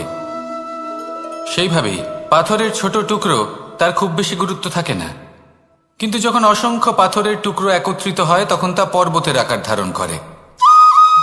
সেইভাবেই কিছু মানুষ যখন একত্রিত হন তখন তৈরি হয় পরিবার, কিছু পরিবার যখন একত্রিত হয় তখন তৈরি হয় সমাজ, যখন অনেক সংখ্যক সমাজ একত্রিত হয় তখন তৈরি হয় রাজ্য। এবার এই রাজ্যের সবথেকে গুরুত্বপূর্ণ ব্যক্তি হতে পারেন রাজা, কিন্তু তাও সেই রাজা একা কিছু করতে পারেন না। যুদ্ধ লড়ার সময় তারও নিজের সৈন্যদলকে প্রয়োজন পড়ে। কিন্তু এই সংসারে এমন একজন ব্যক্তি আছেন যিনি একাই সব কাজ করতে থাকেন, এবং সেই ব্যক্তি হলেন মা। আমাদের জীবনে একজন পিতার ভূমিকা কিন্তু নিঃসন্দেহে অমূল্য, কিন্তু আমাদের সকলের জীবনে যে ভূমিকা একজন মায়ের তা অন্য কারোর থাকে না। একজন মা একাই সন্তানকে বড় করতে পারেন, সংস্কারী করে তুলতে পারেন, তার জন্য পরিশ্রম করেন। আর এত কিছু কাজ করার পরেও তার কাজের জন্য তিনি প্রশংসা অবশ্য পান না। উল্টে যদি সেই সন্তান অনুচিত পথে চালিত হয়, অনুচিত কর্ম করে, তখন সেই মাকেই অপবাদের পাত্র হয়ে উঠতে হয়। আমাদের জীবনে মায়ের যোগদান কতটা সেটা বুঝুন। আপনাকে বড় করে তোলার জন্য উনি কতটা পরিশ্রম করেছেন সেটা বুঝুন। আজ থেকে, এখন থেকে, এই মুহূর্ত থেকে মাকে সম্মান করতে শিখুন। যখন সময় পাবেন, যখন সুযোগ হবে, তখন তার প্রশংসা করুন, ওনারও ভালো লাগবে। আর মায়ের এই মমতার জন্য, তার এই ভূমিকার জন্য আসুন সবাই মিলে আমরা তাকে প্রণাম করি, আর সকলে মিলে ভালোবেসে বলি, রাধা রাধা।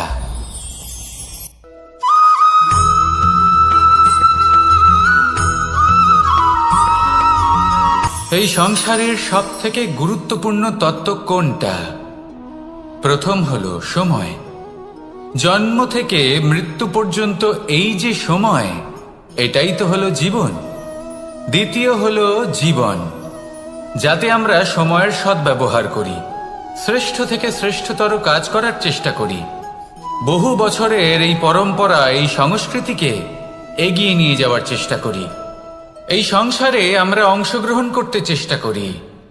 তৃতীয় হলো ধন, সেই ধন যা প্রত্যেক ব্যক্তি অর্জন করতে চেষ্টা করেন। এবার এই তিনটি তত্ত্বের মধ্যে একটা সামঞ্জস্য আছে, সমান ব্যাপার আছে। সে ধনই হোক বা সময় হোক বা হোক জীবন। আর সেই সমান ব্যাপার হলো যে যদি আপনি এটা গণনা করতে থাকেন তাহলে তা কমতে থাকে, যদি আপনি এটা ব্যবহার করেন তাহলে তা বাড়তে থাকে। একে সংগঠিত করে রাখতে চেষ্টা করলে এ হাত থেকে ফসকে যায়, কিন্তু যদি আপনি একে সামলে রাখতে শিখে যান তাহলে এমন কাজ করবেন যাতে সংসারের সাথে সাথে পরবর্তী প্রজন্ম লাভবান হবে। যদি কিছু শিখতে চান তাহলে সামলাতে শিখুন, গণনা করা বা সংগঠিত করা নয়। আসুন আর আমার সাথে ভালোবেসে বলুন, রাধা রাধা।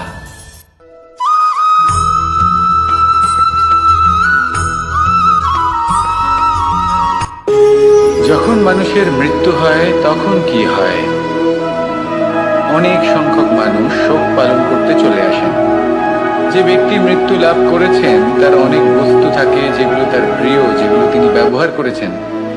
তার শয্যা, তার বস্ত্র, তার আভূষণ সবকিছু তার থেকে বিচ্ছিন্ন করা হয় এবং খালি হাতে তাকে শ্মশানের উদ্দেশ্যে রওনা করা হয়।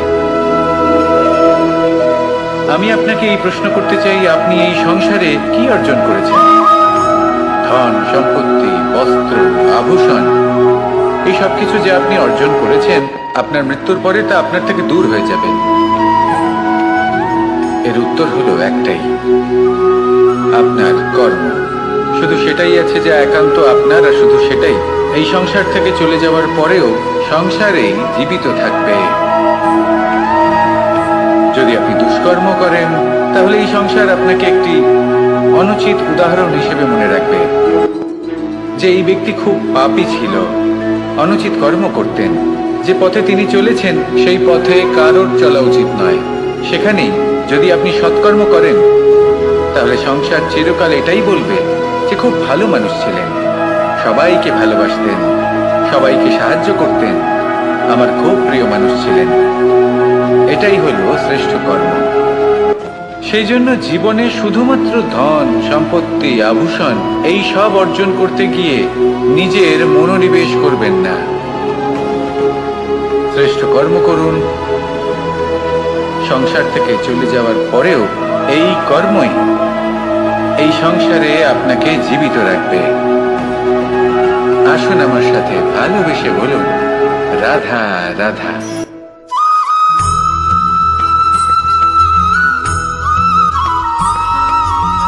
এই সংসারে প্রত্যেক মানুষ এটাই চান যে তিনি যেন ধনবান হন, আর্থিক অবস্থা তার ভালো থাকে, ওনার বাড়িতে লক্ষ্মীর আগমন হয়। কিন্তু সেটা হবে কি করে, সেটাই হলো প্রশ্ন। কেউ বলেন যে যদি পরিশ্রম করো তাহলে ধন অর্জন সম্ভব, কেউ বলেন যে যদি বিদ্যা লাভ হয় তবেই ধন অর্জন সম্ভব, কেউ বলেন যে যদি বলশালী হও তবেই সম্পন্ন থাকবে। ভালো কথা, যদি তাই হয়ে থাকে তবে দিনমজুর সারা দিন পরিশ্রম করেন, তিনি কেন ধনী হন না? অনেকজন বিদ্বান মানুষ আছেন এই সংসারে, তারা কেন ধনবান হন না? অনেক সংখ্যক বলশালী ব্যক্তি আছেন, তাদের কাছে ধন নেই কেন? তাদের কেন ধনের অভাব হয়? আবার এমনও কিছু মানুষ আছেন যারা পরিশ্রম করেন, তারা দিনমজুর, কিন্তু তারা ধন অর্জন করতে পারেন। কিছু বিদ্বান ব্যক্তি আছেন যাদের কাছে অধিক মাত্রায় ধন রয়েছে। কয়েকজন বলশালী ব্যক্তি রয়েছেন যাদের কাছে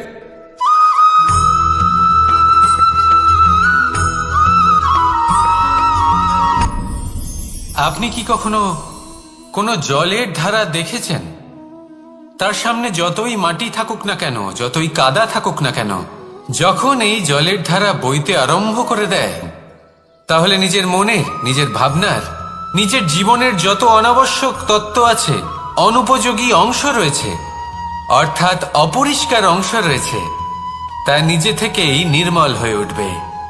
আর যেরকম জলের ধারা কখনো থেমে থাকে না, সব সময় বয়ে চলে, সেইভাবে আপনিও কখনোই থামবেন না। সবসময় বয়ে চলুন, এগোতে থাকুন। পথে যদি অনেক বিপদ আসে, সমস্যা আসে, থামবেন না, তার উপর নিরন্তর প্রহার করুন, নিরন্তর প্রয়াস করুন আর অগ্রসর হন। আপনি ভেবে দেখুন, এই জলের ধারা কখনো থেমে থাকে না, সবসময় বয়ে চলে, বিপদের সম্মুখীন হয়ে তাকে সাথে বয়ে নিয়ে চলে। সেই জন্য জলের ধারা, প্রবাহমান এই ধারা, এর থেকে কখনো দুর্গন্ধ আসে না, এতে কখনো ময়লা জমতে পারে না, বরং পালিত হয় সুন্দর প্রাণবন্ত জীবজন্তু, যেমন সুন্দর ছোট মাছ। তাই আপনিও এটাই করুন, কখনো থামবেন না, শুধু চলতে থাকুন, জলের ধারার মতো বইতে থাকুন। আপনি আপনার লক্ষ্য অবশ্যই খুঁজে পাবেন, আর তার সাথে নিজের অন্তরের যে মালিন্য রয়েছে তা আপনি নিজেই নিজের থেকে দূরে করে দেবেন। তাহলে আসুন আর আমার সাথে ভালোবেসে বলুন, রাধা রাধা।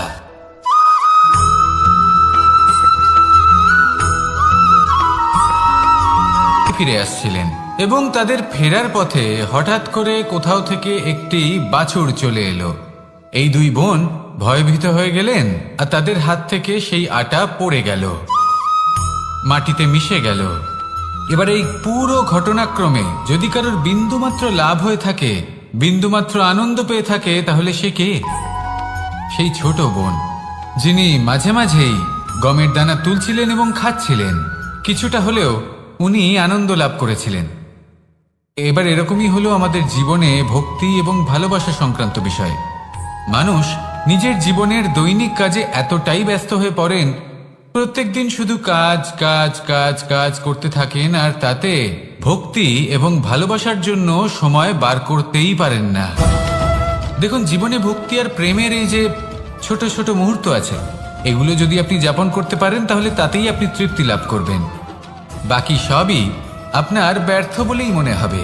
জীবনে যখনই আপনি কোনো কাজ করবেন, ঈশ্বরের প্রতি সমর্পিত হয়ে সেই কাজ করুন। আর যখনই সময় পাবেন, তাহলে সেই সময় নিজের আপনজনদের দিন, যাদের আপনি ভালোবাসেন, তাদের প্রতি যত্নবান হন, তাদের শুভাকাঙ্ক্ষী হন। এই প্রেম আর ভক্তির ছোট ছোট মুহূর্তগুলো আপনার জীবনকে চরিতার্থ করে তুলবে। আসুন আমার সাথে ভালোবেসে বলুন, রাধা রাধা।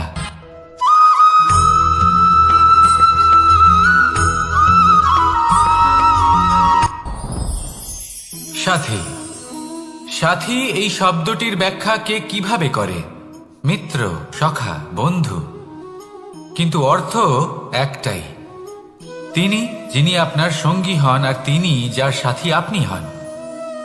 এবার সব থেকে বড় প্রশ্ন হলো এটাই যে তিনি কে হতে পারেন যাকে আপনি আপনার সাথী বলে মেনে নিতে পারেন, নিজের সখা, নিজের মিত্র, নিজের বন্ধু মেনে নিতে পারেন। আপনার সাথী হলেন তিনি যিনি দুঃখের সময় আপনার পাশে থাকবেন, আপনার হাত ধরে থাকবেন। আপনার সাথী হলেন তিনি যার হাত আপনি নিজের সুখের দিনে ধরে থাকবেন। সেই সাথীরই হাত ধরুন যিনি দুঃখে সবসময় আপনাকে সাহায্য করার জন্য তৎপর হয়ে থাকেন, আপনার পাশে থাকেন, আর যাকে সুখের দিনে আপনি আপনার সাথে রাখতে পারেন। আর যখন আপনার সাথে আপনার এই সাথী থাকবে, তখন আপনি এটা বুঝবেন যে যখন জীবনে দুঃখ আসে, তখন এই দুঃখ কমে যায়, সবার মধ্যে ভাগ হয়ে যায়। আর যদি তখন সুখ আসে, তাহলে সেটা সবার উপস্থিতিতে আরো বেড়ে যায়। এটাই হলো প্রেম, এটাই হলো ভালোবাসা, এটাই হলো সঙ্গ। যেমন সম্পর্ক আমার আর রাধার মাঝে। তাহলে আসুন আর আমার সাথে ভালোবেসে বলুন, রাধা রাধা।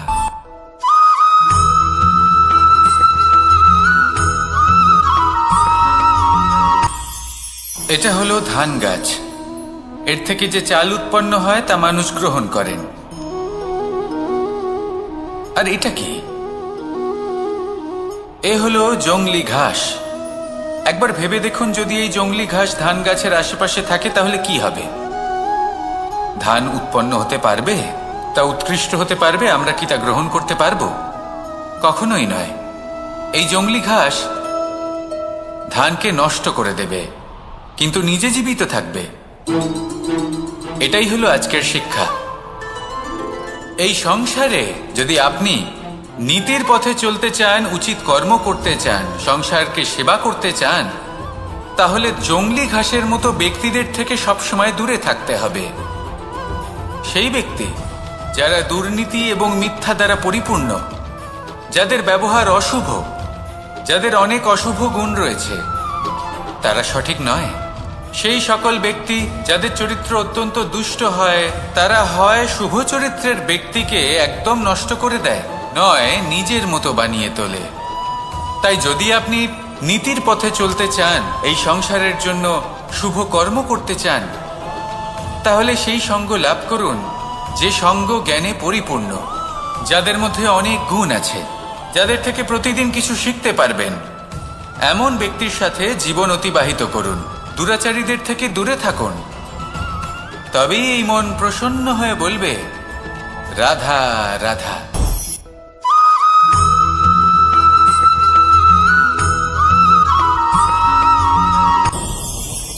ভয়ের সাথে আমরা সবাই পরিচিত, কষ্টও আমরা সবাই পেয়েছি। কখনো কখনো আমরা অসুস্থ হয়ে পড়ি, আর এমন সময় হলে মাতার মমতা, কখনো বাবার স্নেহ, কখনো বন্ধুদের পাশে থাকার অনুভূতি আমাদের রোগ নিরাময়ে সাহায্য করে। কখনো যদি আমরা নিরাশ হয়ে পড়ি, তখন যদি আমাদের কোনো আপনজন আমাদের দুটো ভালো কথা বলে, তখন আমাদের মনোবল বেড়ে যায়। ঠিক তেমন সংসারের এই রঙ্গমঞ্চে যদি আপনি পীড়িত অনুভব করেন, কিছু শুভ কথা আলোচনা করুন, কিছু স্তুতি গান করুন, কিছু মুহূর্তের জন্য হলেও নিজের ইষ্টদেবের কথা স্মরণ করুন আর প্রার্থনা করুন। সাহস বাড়বে, শক্তিও বৃদ্ধি পাবে এবং সামনে এগিয়ে চলার পথও দেখতে পাবেন। তখন এই মন প্রসন্ন হয়ে বলবে, রাধা রাধা।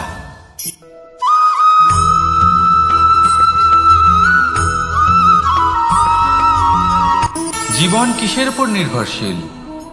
ধনের ওপর, বৈভবের অনুভব যদি আপনি করতে চান, তাহলে তা পাবেন শুধু একতার দ্বারা, সংগঠনের দ্বারা। যদি আপনাকে উদাহরণ দিই, নিজের এই হাতটাকে দেখুন, 5টা আঙুল রয়েছে।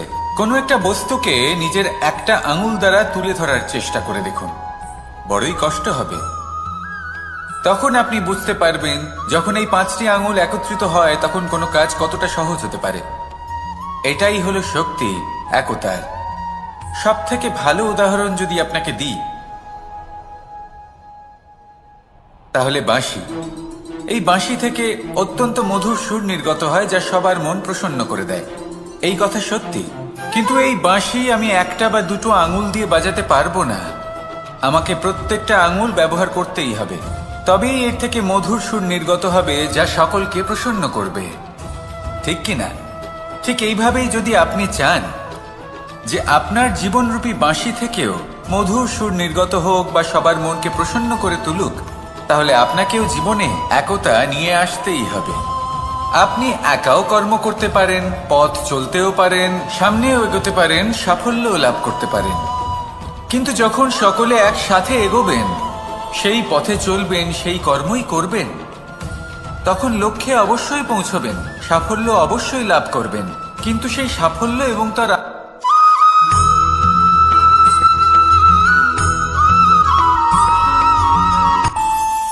আমাদের মনে যখন কোনো প্রশ্ন ওঠে, কোনো দ্বন্দ্ব জাগে, তখন আমরা যাই আমাদের গুরুর কাছে, আমাদের আরাধ্যের কাছে গিয়ে জিজ্ঞেস করি। এইভাবেই একদিন আমি পৌঁছলাম আমার আরাধ্যের কাছে, আমার মহাদেবের কাছে, আর ওনাকে প্রশ্ন করলাম যে, মহাদেব, জীবনে আনন্দ পাওয়ার, উৎসব পালনের, প্রেম ভাগ করে নেবার, জীবনকে উপভোগ করে নেওয়ার সর্বশ্রেষ্ঠ সময় কোনটা? মহাদেব হাসলেন আর উনি বললেন, জীবনে উৎসব পালনের সব থেকে শ্রেষ্ঠ দিন হল মৃত্যুর ঠিক আগের দিনটা। প্রেম ভাগ করে নেওয়ার সব থেকে শ্রেষ্ঠ মুহূর্ত হল মৃত্যুর ঠিক আগের মুহূর্ত। জীবনকে উপভোগ করে নেওয়ার সর্বশ্রেষ্ঠ প্রহর হল মৃত্যুর এক প্রহর পূর্বে। তখন আমি চমকে গেলাম। আমি বললাম, কিন্তু মহাদেব, মৃত্যু তো অনিশ্চিত, আমরা জানিও না কবে আমাদের মৃত্যু হবে। মহাদেব আবার হাসলেন। উনি বললেন যে যদি আমরা এভাবে জীবন কাটাই যে আমরা জীবনের প্রত্যেক দিন, প্রত্যেক মুহূর্ত, প্রত্যেক প্রহর শেষ বলে মনে করি, তাহলে আমাদের সমস্ত জীবন আনন্দের সাথেই অতিবাহিত হবে। কি বলেন?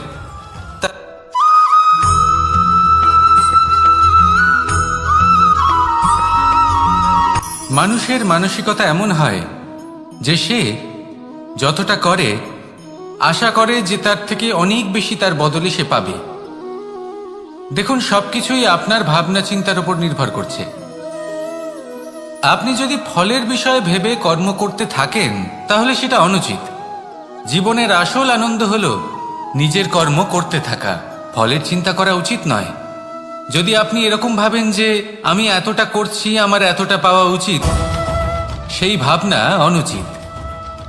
যদি আপনি সেবার মানসিকতা নিয়ে কর্ম করতে থাকেন, কর্মচক্রে প্রবাহিত হন, যদি আপনি এমন ভাবনা রাখেন যে আমি এতটা পাচ্ছি তাই এর থেকে অনেক বেশি আমি কর্ম করব, তাহলে নিশ্চিত রূপে আপনি যতটা করছেন তার থেকে অনেক বেশি আপনি পাবেন।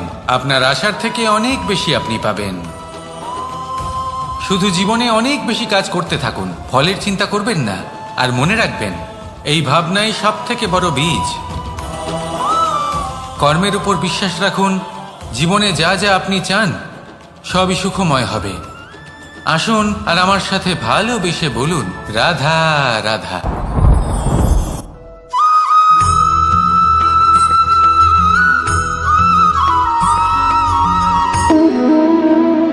সম্পর্ক হলো আমাদের জীবনের একটি আধার। কিছু সম্পর্ক এমন যে আমরা জন্মসূত্রে লাভ করি, যেমন পরিবার, মা, বাবা। কিছু সম্পর্ক আছে যে আমরা জীবনে অর্জন করে থাকি, তা সে প্রেমের হোক, স্নেহের হোক বা বন্ধুত্বের। এই সকল সম্পর্ক লাভ করার বা গড়ে তোলার 5টি ধাপ রয়েছে। প্রথম ধাপ, কোনো ব্যক্তির সাথে আলাপ হওয়া, তার সাথে কথা বলা বা তাকে দেখা। দ্বিতীয় ধাপ, সে ব্যক্তিকে আমাদের ভালো লাগা। তৃতীয় ধাপ,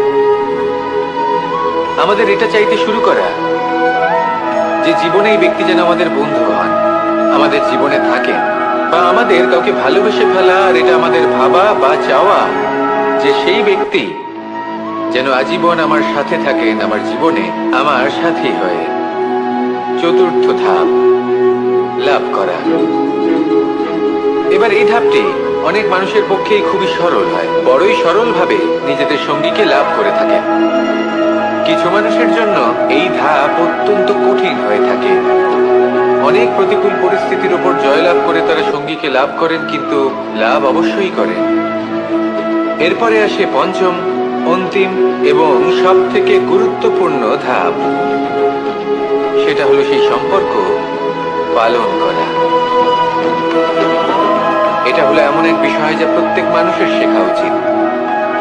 যদি ব্যক্তি নিজের জীবনে সম্পর্ক রক্ষা করতে শিখে যান, তবে প্রত্যেক সম্পর্ক তার জীবনকে স্বর্গ করে তুলবে। আসুন আর আমার সাথে ভালোবেসে বলুন, রাধা রাধা।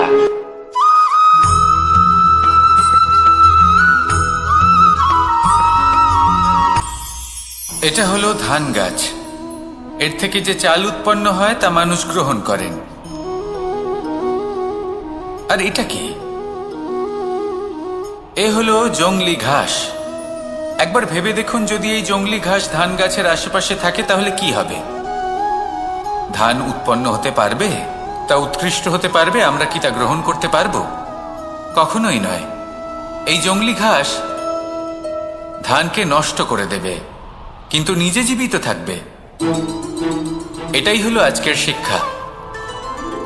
এই সংসারে যদি আপনি নীতির পথে চলতে চান, উচিত কর্ম করতে চান, সংসারকে সেবা করতে চান, তাহলে জংলি ঘাসের মতো ব্যক্তিদের থেকে সবসময় দূরে থাকতে হবে। সেই ব্যক্তি যারা দুর্নীতি এবং মিথ্যা দ্বারা পরিপূর্ণ, যাদের ব্যবহার অশুভ, যাদের অনেক অশুভ গুণ রয়েছে, তারা সঠিক নয়। সেই সকল ব্যক্তি যাদের চরিত্র অত্যন্ত দুষ্ট হয়, তারা হয় শুভ চরিত্রের ব্যক্তিকে একদম নষ্ট করে দেয়, নয় নিজের মতো বানিয়ে তোলে। তাই যদি আপনি নীতির পথে চলতে চান, এই সংসারের জন্য শুভ কর্ম করতে চান, তাহলে সেই সঙ্গ লাভ করুন যে সঙ্গ জ্ঞানে পরিপূর্ণ, যাদের মধ্যে অনেক গুণ আছে, যাদের থেকে প্রতিদিন কিছু শিখতে পারবেন। এমন ব্যক্তির সাথে জীবন অতিবাহিত করুন, দুরাচারীদের থেকে দূরে থাকুন। তবেই এই মন প্রসন্ন হয়ে বলবে, রাধা রাধা।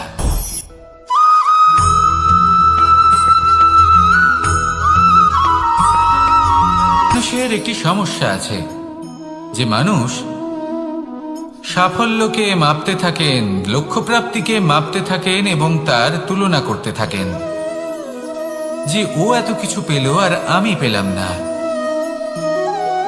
ওর কাছে এত কিছু আছে কিন্তু আমার কাছে নেই।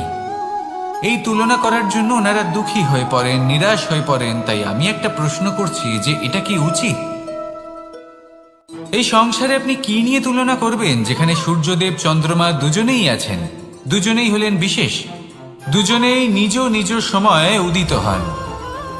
এদের মধ্যে একজন না থাকলে তাহলে আমাদের জীবন কঠিন হয়ে পড়বে। ঠিক সেইভাবেই আপনি যদি একটা বড় রেখা অঙ্কন করেন, তাহলে অন্য রেখাটি ছোট হয়ে পড়ে না, সে তেমনই থাকে যেমনটা সে ছিল। আপনার অস্তিত্ব কখনো ছোট বা বড় হতে পারে না। শুধু তুলনা করার জন্য আপনার এটা মনে হতে পারে। যদি আপনি যুদ্ধ করতে চান, আপনার তলোয়ারের প্রয়োজন পড়বে। যদি বস্ত্র তৈরি করতে চান, এত বড় তলোয়ার দিয়ে কিছুই হবে না, তখন প্রয়োজন পড়বে একটা ছোট্ট সূচের। তাই তুলনা করবেন না, না নিজেকে ছোট মনে করবেন, না অন্য কাউকে। সবার সাথে সহযোগিতা করুন, আর যদি তুলনা করতেই হয় নিজের সাথে করুন, যে কাল আমি কেমন ব্যক্তি ছিলাম, আজ কি তার থেকে শ্রেষ্ঠ হয়ে উঠতে পেরেছি। ভেবে দেখুন ভবিষ্যতে গিয়ে আপনি কতটা শ্রেষ্ঠ ব্যক্তি হতে পারেন। আসুন আমার সাথে ভালোবেসে বলুন, রাধা রাধা।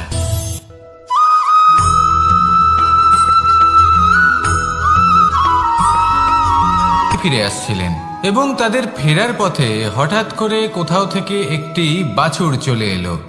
এই দুই বোন ভয়ভীত হয়ে গেলেন, আর তাদের হাত থেকে সেই আটা পড়ে গেল, মাটিতে মিশে গেল। এবার এই পুরো ঘটনাক্রমে যদি কারোর বিন্দুমাত্র লাভ হয়ে থাকে, বিন্দুমাত্র আনন্দ পেয়ে থাকে, তাহলে সে কে? সেই ছোট বোন, যিনি মাঝে মাঝেই গমের দানা তুলছিলেন এবং খাচ্ছিলেন। কিছুটা হলেও উনি আনন্দ লাভ করেছিলেন। এবার এরকমই হলো আমাদের জীবনে ভক্তি এবং ভালোবাসা সংক্রান্ত বিষয়।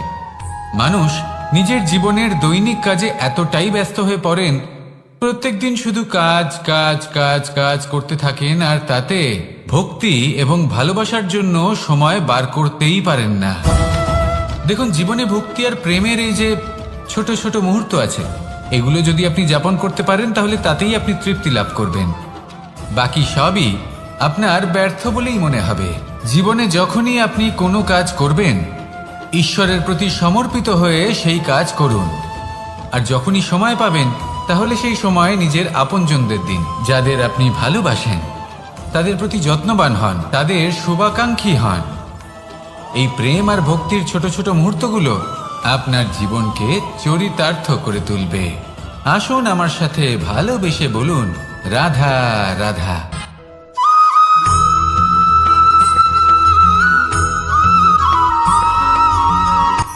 এই সংসারে সাফল্য লাভ করার জন্য জ্ঞানের প্রয়োজন হয়, পরিশ্রমের প্রয়োজন হয়, দৃঢ় নিষ্ঠার প্রয়োজন হয়, নিরন্তর চেষ্টা করা প্রয়োজনীয়। কিন্তু আরো কিছু আছে যা অত্যন্ত প্রয়োজনীয় এবং গুরুত্বপূর্ণ। তা হলো ভালো বন্ধু। তাদের থাকা অত্যন্ত প্রয়োজনীয়। যদি ভালো বন্ধু থাকে, তাহলে সময় এলে তারা ঢাল হয়ে আপনাকে সুরক্ষা করবেন। সময় এলে অস্ত্রের মতো শত্রুকে সংহারও করবেন। যদি তিনি জ্ঞানী হন, তাদের মধ্যে সদ্গুণ থাকে, তাহলে এই সব গুণ আপনার মধ্যেও প্রবেশ করবে। তাহলে সাফল্যের জন্য ভালো বন্ধু পাওয়া অত্যন্ত প্রয়োজনীয়। কিন্তু শুধু বন্ধু কেন, ভালো শত্রুও থাকা প্রয়োজনীয়। এবার আপনি ভাববেন, আমি কি বললাম? যদি আপনার জীবনেও ভালো অর্থাৎ শক্তিশালী শত্রু থাকে, তাহলে আপনিও শক্তিশালী হতে থাকবেন। এই শত্রু আপনাকে প্রেরিত করবে আরো বেশি শক্তিশালী হয়ে ওঠার। কখনো কোনো হরিণকে দেখুন, তীব্র গতিতে দৌড়তে থাকে। কেন তীব্র গতিতে দৌড়য়? এই কারণে নয় যে কোথাও তার জন্য মধুর ঘাস অপেক্ষা করে রয়েছে, না। সে এই কারণে তীব্র গতিতে দৌড়য় কারণ সেটা না করলে তার পেছনে একটি সিংহ আছে যে ওকে নিজের ভোজন করে ফেলবে। তাই জীবনে বিপদ, সংকট এই সব কিছুও হলো অত্যন্ত গুরুত্বপূর্ণ। তার সম্মুখীন হতে শিখুন আর আমার সাথে ভালোবেসে বলুন, রাধা রাধা।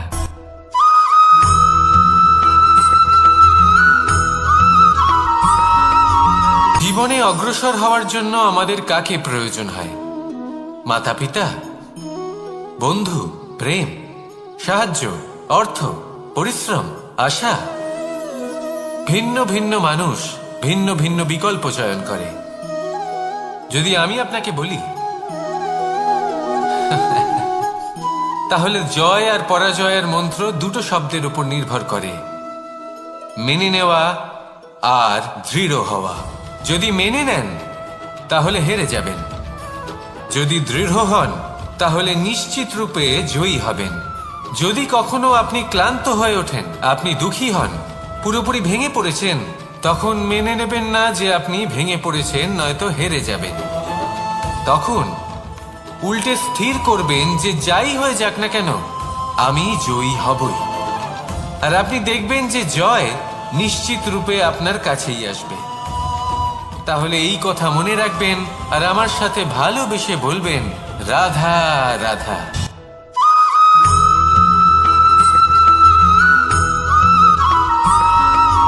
জীবনে যখন কোনো ব্যক্তি নিজের লক্ষ্য প্রাপ্তির জন্য নিরন্তর পরিশ্রম করতে থাকেন, চেষ্টা করতে থাকেন, তখন তিনি কষ্ট অনুভব করেন। কখনো শারীরিক কষ্ট, কখনো মানসিক কষ্ট। এবার উনি এটা ভাবতে থাকেন যে আমি কি উচিত করছি নাকি অনুচিত করছি।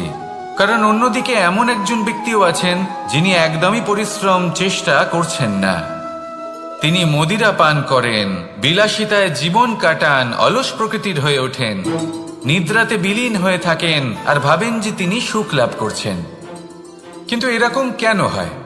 কারণ যখন আমরা সৎ পথে থাকি, উচিত পথে চলি, লক্ষ্য প্রাপ্ত করার জন্য চেষ্টা করতে থাকি, তখন আমাদের ভেতরে থাকা নেতিবাচক শক্তি এবং পাপ এই দেহকে ত্যাগ করে দেয়। আর এই অনুভূতিটাই আমাদের দুঃখের অনুভূতি দেয়, কষ্ট দেয়। এবার সেখানে যদি আমরা কুপথে চলি, অনুচিত পথে চলতে থাকি, তাহলে আমাদের ভেতরে থাকা পুণ্য এবং ধনাত্মক শক্তি আমাদের দেহ ত্যাগ করে দেয়। আর এই অনুভূতির কারণেই আমরা সুখ অনুভব করি। কিন্তু কখনো ভাববেন যে এই সুখ বেশি সময় পর্যন্ত থাকে না। সেই জন্য সবসময় মনে রাখবেন, যদি আপনি জানেন যে এটাই আপনার লক্ষ্য, এটাই উচিত পথ, শুভ পথ, তাতে নিরন্তরভাবে এগিয়ে যেতে চেষ্টা করতে থাকুন। এই কষ্ট আপনাকে সুখের পরাকাষ্ঠায় কখন পৌঁছে দেবে তা আপনি জানতেই পারবেন না। আসুন আমার সাথে ভালোবেসে বলুন, রাধা রাধা।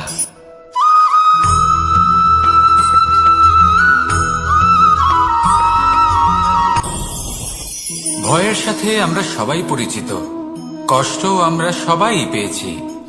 কখনো কখনো আমরা অসুস্থ হয়ে পড়ি, আর এমন সময় হলে মাতার মমতা, কখনো বাবার স্নেহ, কখনো বন্ধুদের পাশে থাকার অনুভূতি আমাদের রোগ নিরাময়ে সাহায্য করে। কখনো যদি আমরা নিরাশ হয়ে পড়ি, তখন যদি আমাদের কোনো আপনজন আমাদের দুটো ভালো কথা বলে, তখন আমাদের মনোবল বেড়ে যায়। ঠিক তেমন সংসারের এই রঙ্গমঞ্চে যদি আপনি পীড়িত অনুভব করেন, কিছু শুভ কথা আলোচনা করুন, কিছু স্তুতি গান করুন, কিছু মুহূর্তের জন্য হলেও নিজের ইষ্টদেবের কথা স্মরণ করুন আর প্রার্থনা করুন। সাহস বাড়বে, শক্তিও বৃদ্ধি পাবে এবং সামনে এগিয়ে চলার পথও দেখতে পাবেন। তখন এই মন প্রসন্ন হয়ে বলবে, রাধা রাধা।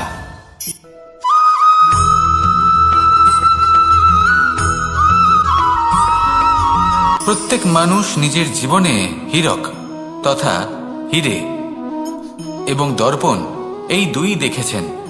এই দুই হলো সাদা এবং এরা দুজনেই আলোর প্রতিফলন ঘটায় এবং এরা দুজনেই উজ্জ্বল হয়ে ওঠে। আপনি হয়তো মনে মনে ভাবছেন যে এটা কি ধরনের তুলনা করছি। একটা হীরে তো রত্ন, তার মূল্য দর্পণের থেকে অনেক গুণ বেশি। কিন্তু হীরে থাকাতে দর্পণের মূল্য কিন্তু কোনো অংশে কমে যায় না, তাই না? মানুষ যখন হীরে নিজের হাতে নেয় তখন সবার আগে কি খোঁজে?